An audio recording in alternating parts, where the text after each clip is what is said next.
Something happened on April 15, 2026, and most people are completely missing what it actually means.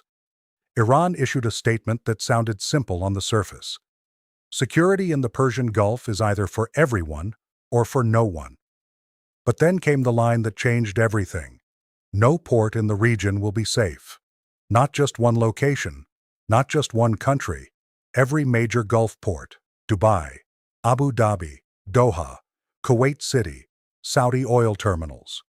At the same time, the United States did not issue a direct response, no immediate counter-threat, no emergency announcement, and that silence raised a bigger question.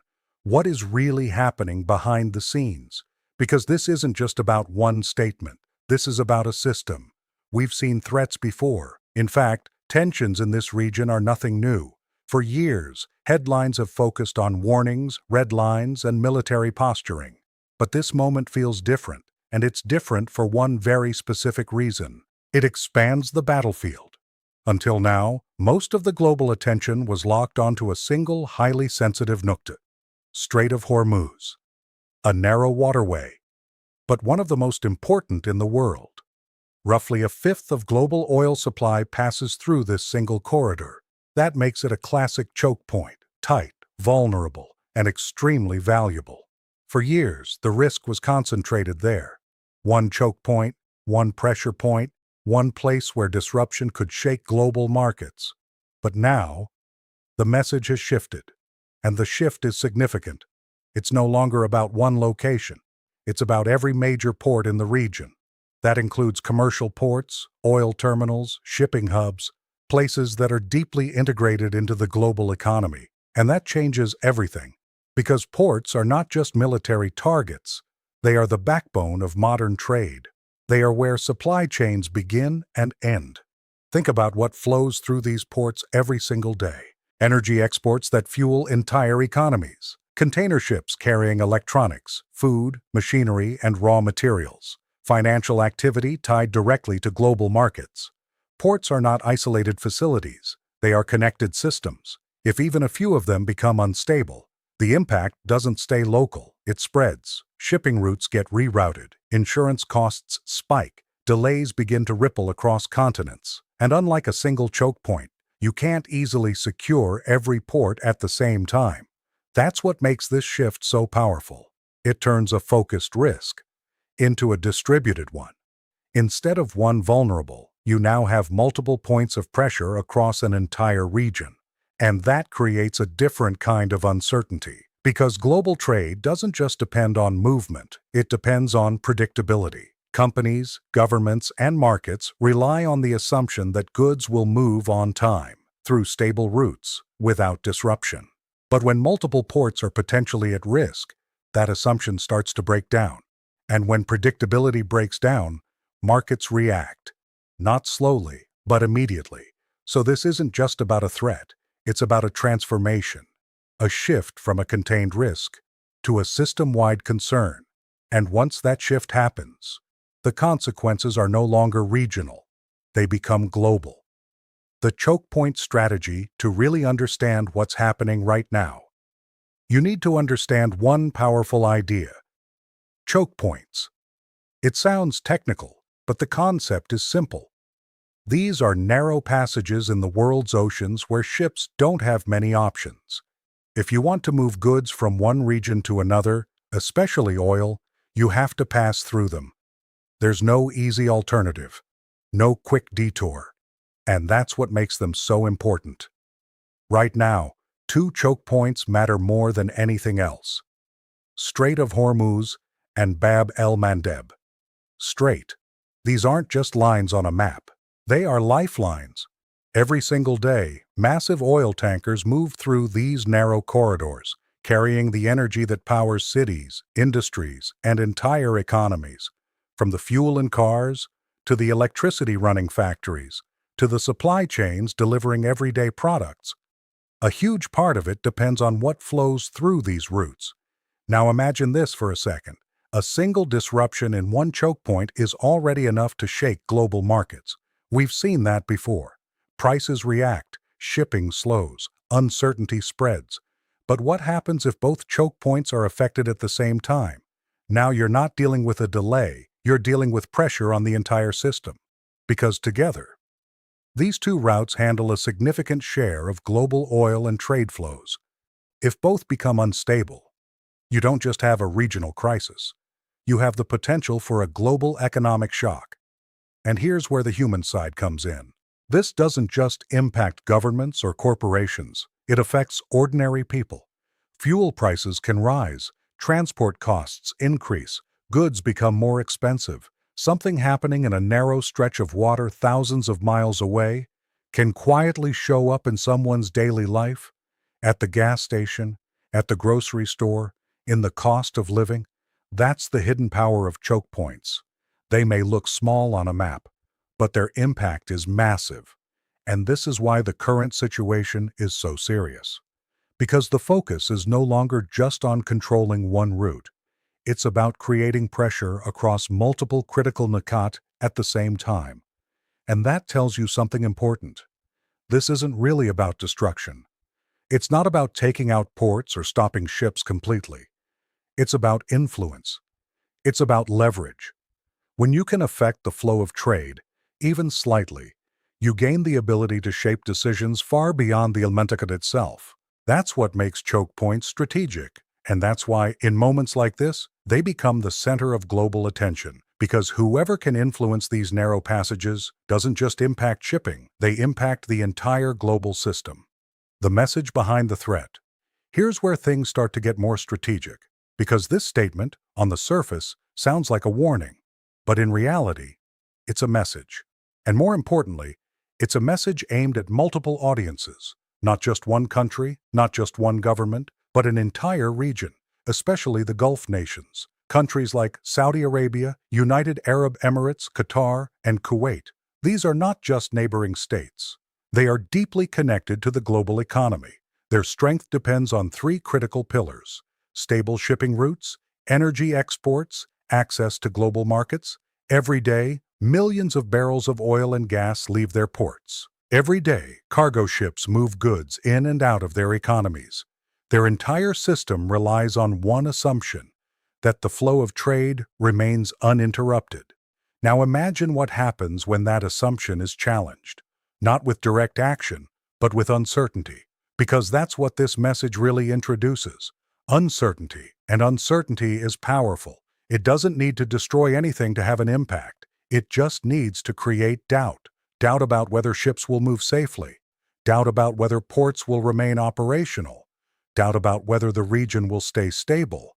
And once that doubt enters the system, everything starts to shift. Investors become cautious. Shipping companies reassess routes. Insurance costs begin to rise. And governments start asking difficult questions. What happens if this situation escalates? Are we prepared for disruptions? Should we take steps to protect our own interests independently?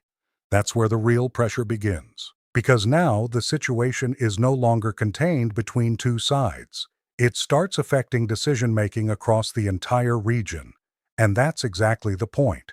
The message is actually very simple. If this situation continues, the consequences won't stay limited. They won't stay in one location. They won't stay between specific actors. They will expand. And once they expand, everyone becomes part of the equation. This is what makes the strategy effective. It doesn't rely purely on force. It relies on influence, on shaping how others think and how they react. Because when multiple countries start feeling the pressure, their priorities can shift. Some may push for de-escalation. Others may seek alternative arrangements. Some may try to stay neutral at all costs. And all of that creates movement, not on the battlefield, but in diplomacy, economics, and regional alignment. So this isn't just a warning. It's a calculated signal, a signal designed to ripple outward from one statement to an entire region. And once that ripple starts, it becomes much harder to control where it ends.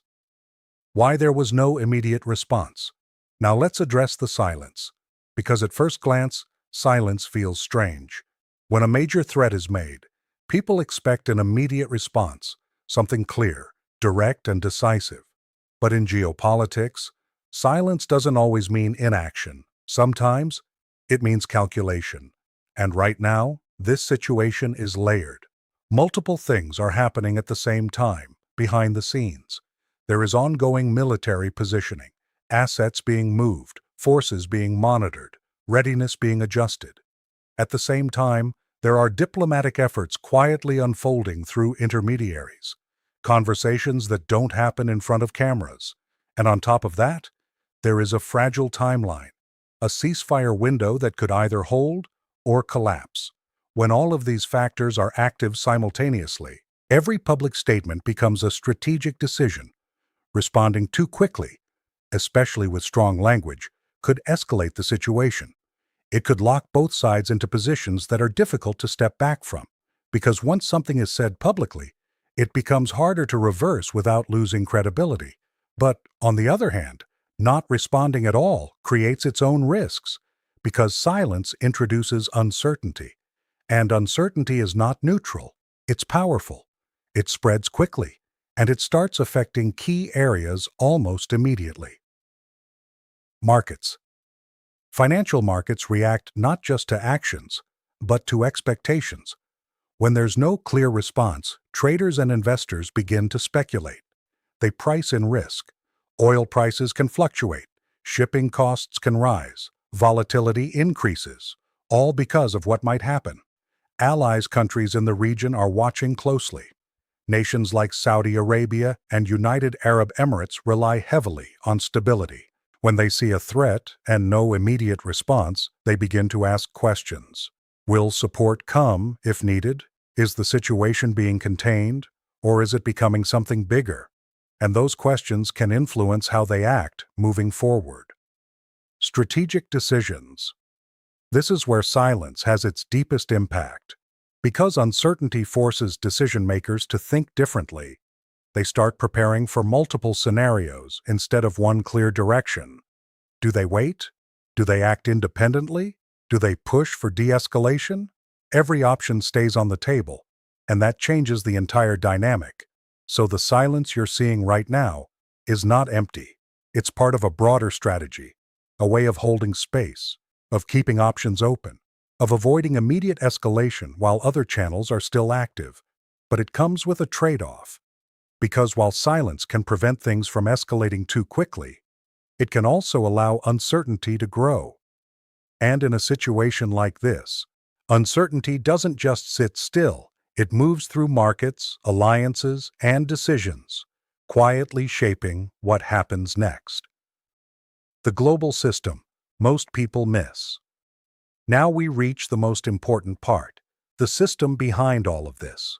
Because conflicts like this don't operate in isolation, they are connected to energy flows, financial systems, trade networks. Even under pressure, countries can still function if they maintain economic lifelines. This includes alternative trade routes, non-traditional payment systems, long-term strategic partnerships.